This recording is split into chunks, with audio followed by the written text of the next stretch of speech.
The land and the Spirit visits Shechem.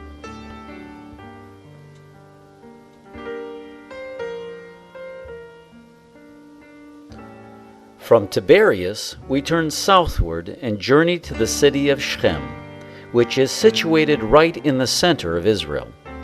Located approximately 40 miles north of Jerusalem, Shechem lies in a strategic position at a junction between two ancient commercial roads.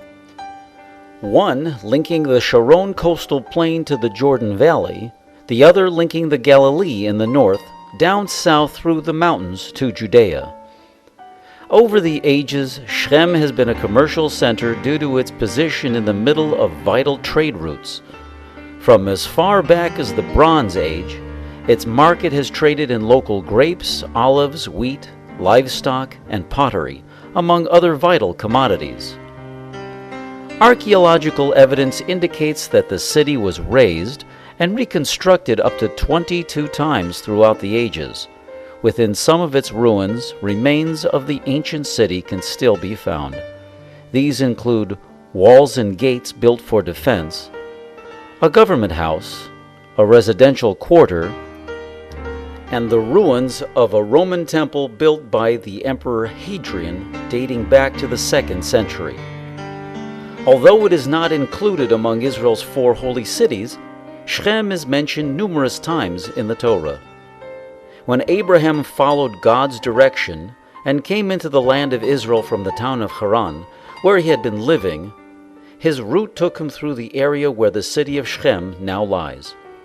The Torah says that it was there in Shechem where God told Abraham that he would give the land of Israel to his descendants, the Jewish people.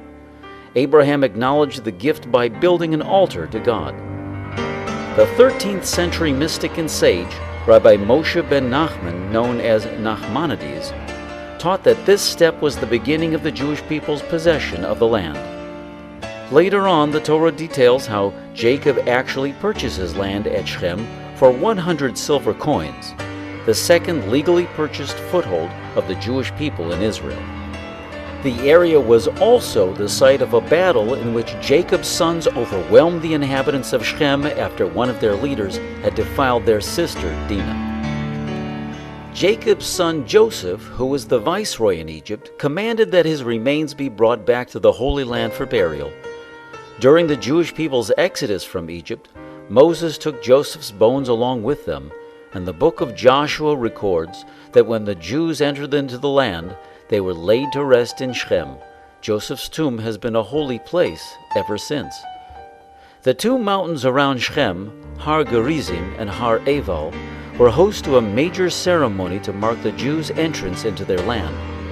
God's blessings were invoked for all who would follow the covenant.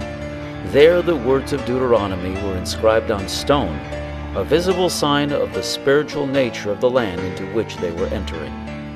Shortly before his death, Joshua assembled the elders and judges of Israel, giving them his last recommendations and exhorting them to adhere to the ways of God. During the reign of the Jewish kings, Shechem was a major city in Israel. Close to Jerusalem and centrally located, it was the place where the nation met to crown Rehoboam, the son of Solomon, as king. The meeting ended in disaster, with the 10 northern tribes seceding to make their own kingdom under Yerovam. Shechem was the first capital of the northern kingdom. Many years after the destruction of the northern kingdom, the Romans built a new town near the ruins of Shechem. They called it Flavius Neapolis, the new city of Flavius. When Arabs conquered the region in the 7th century, Neapolis became, in the Arabic pronunciation, Nablus, a name still in use today.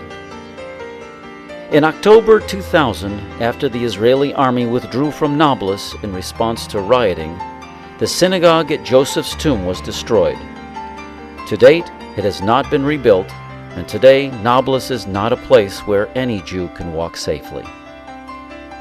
May God grant that we may soon be able to pray in all of our holy places without fear.